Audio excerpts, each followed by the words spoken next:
the best guess. So your best guess is what you observed, and from our sample we observed this, 82.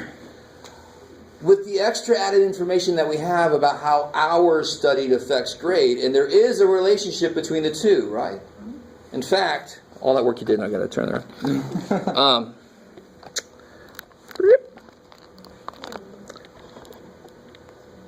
We have the equation. Is that this? No.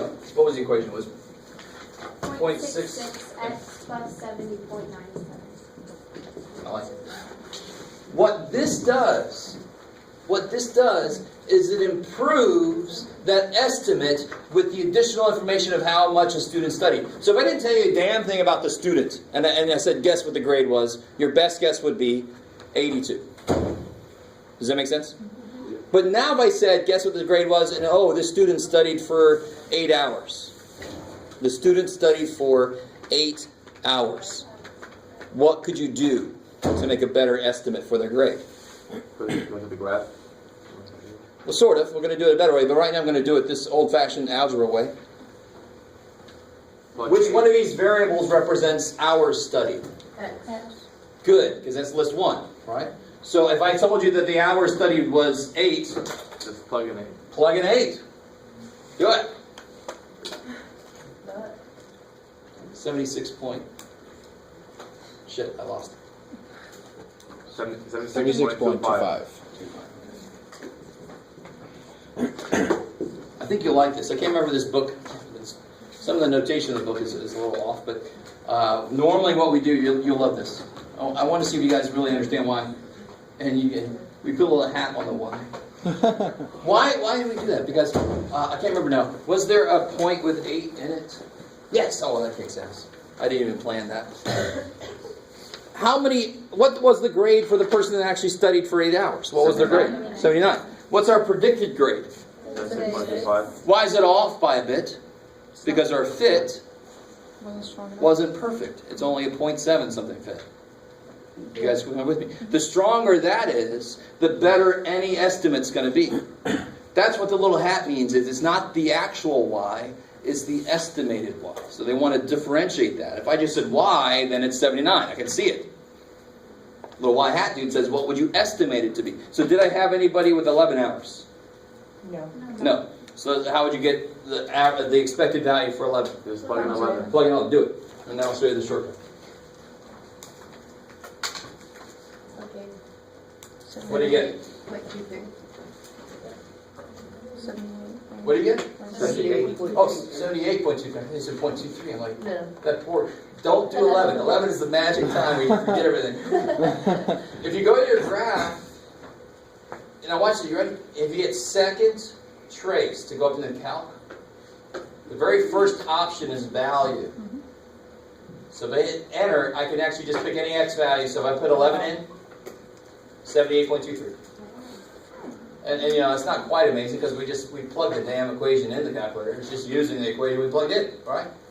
So it's not that amazing, but it's kind of nice. If you try to use something that's not in the realm of your data, for example, do I have something for somebody who studied for 2 hours? No. So try to do 2 hours. Second calc value 2. Oh, it did it. Damn. Oh. Supposed to only be... Oh, I guess it gave it a little room on the edges. So the calculator will only calculate for x values that are actually on the screen, and it did give us a little buffer zone. Let me make sure you understand what I'm saying. So the lowest x score was actually 4, but you see how it gives a little buffer zone? But this doesn't even work. Why would this? I can't even do this. I shouldn't trust this at all, because that's outside of the realm of my data. I don't have anything from below 4. I don't have anything from below 4. I don't have anything above 28, I think is the highest. It'll go till 31 or something like that. It won't go to 31. Well, the highest data point I have is 28. Yeah, but So I can't use it for anything beyond that. At least I can- Visually, it just gave us a little bit of a buffer on both sides. Right, so I forgot that. Because anything can happen out of those walls. Exactly. All it knows is what the data is doing in the middle. That's the fit. Outside of there, who knows? It might go crazy outside of there. Who knows? Right? Okay? If I wanted to fill in that blank spot, I had to go have people say, don't study at all, I'm going to take the test. I need some data. You know, like, if somebody asks you to do that, don't listen to them. All right, let me see. So let me ask you this. Based on what I just set up here earlier, let me see if he remembers this. If I had one like the last one where it wasn't enough evidence for correlation, it was below the R required, and I asked you to make a prediction anyway, what would your prediction be? Wait, can you repeat that? I can't. So why were we able to use this line to make a prediction? Why were we able to use this to make a prediction for 8 hours? Because there was a correlation. Yes, R was big enough. There was evidence of correlation. And then just the stronger the correlation is, the better the estimate is. But if correlation exists, I can use a line no matter what. Okay. If it's below the required R, like the first one we did, right? We got negative 0.33. That was below what it had to be. So I wouldn't trust the line. So what would I do? I can still make a prediction, of course. What did I say earlier? Always our best guess, if in the absence of other information, is the average. So if the book or me asks you, predict this, and you're like, I can't use the line, well then don't. Just get the average. That's your best guess. This is your best guess made better with additional information. Yes? How are the negative R's going to work? Like for a negative, like how we had on this one, like if it had been actually like that, how it's negative, how would the R for that work? Well, it's just like the first one we did. We got an R negative 0.33. Right, but like for that wasn't a strong correlation, so how would we work it if it was? Oh, then your slope would just be negative, that's all. Is that cool? It would still, you just plug it in, you just have a negative slope, so you just make sure you hit the negative button. Cool. How can you tell if it's strong on the calculator? Visually, it's a guess. So if I took the line at best fit out, I could still say, so if I just took this out, can you still see that it looks like it should be a decently strong fit? Yeah. I mean, you can definitely see a trend there. The other one, it was a little bit, barely, but it's like all over the place. Was the first one we did. But that's a guess. So thank God that there are formulas that will make it much easier to pick out what's important, right? The formulas do that for me. And to be in total openness, the name of this thing is called least squares fit. So what it does is, it draws a line, it squares how far away each point is, because some are above and some are below. So it squares them like we had to with standard deviation, so they don't add up to be 0. And it draws a line that minimizes those squared distances. So it does not do what we said it's supposed to do. It makes it the closest to all the points at once that it could possibly be. I like it. So think about the math that would go into making a quadratic fit. So when you're using a line of best fit predict, that only applies to values that are like within the values in the data you have. Yes, I like it. Now real quick, this is going to go a little bit beyond what we have to worry about for this class, but do you guys see in this data, this looks to me like it might be more curved. Do you guys see that? Just a little bit. There's a slight curve. So the R that we got for this was, where did it go, Jeff? 0.738. Okay, so 0.738. Somebody write that down and keep track of that. You don't have to do this, just watch. I just want to show you what this calculator is able to do. It costs enough money, right? So, look at number 5. What's that? So it's going to try to fit a parabola to it. Let's see what it's able to do. Bless you. Bless you. Oh, now here you got to be careful. It doesn't have enough room on the screen. Do you see how it only gives me R squared? So how do I get R? Square root. It's amazing. Are you guys still with me here? Yes. What's the square root of 0.54? 54665 is plenty. Is it stronger than the other one? Just barely. Remember, the other one was 0.738, right? This doesn't really improve on it, so that's related to it. There's a very slight curve.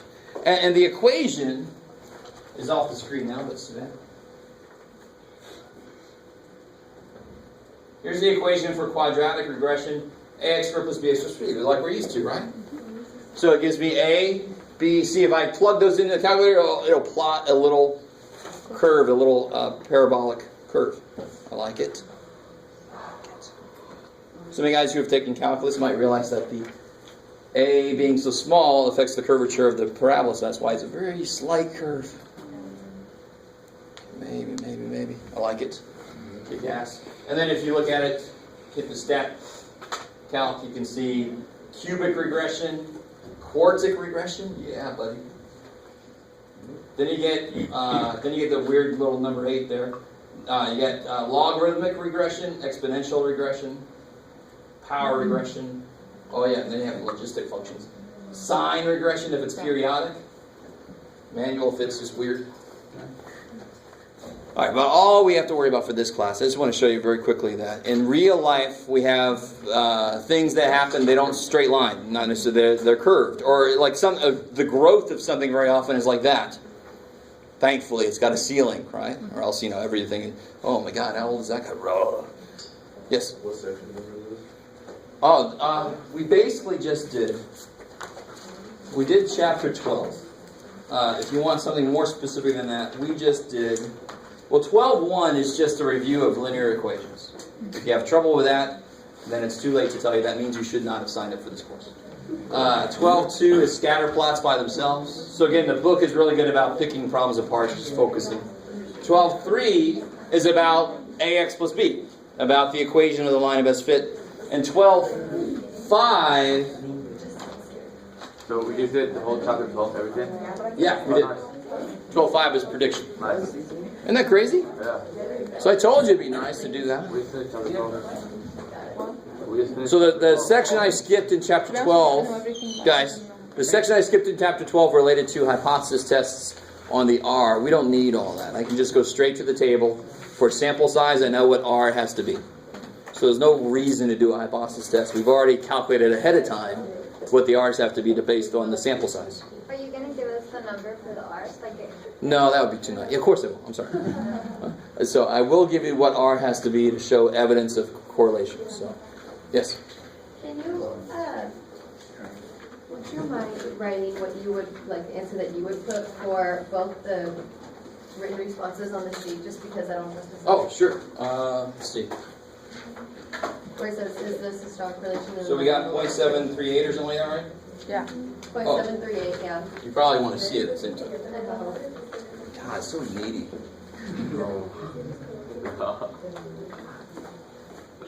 Students now, that is just... Is this a strong correlation? Now this one is not one I give you on the test, because it's kind of in a gray area.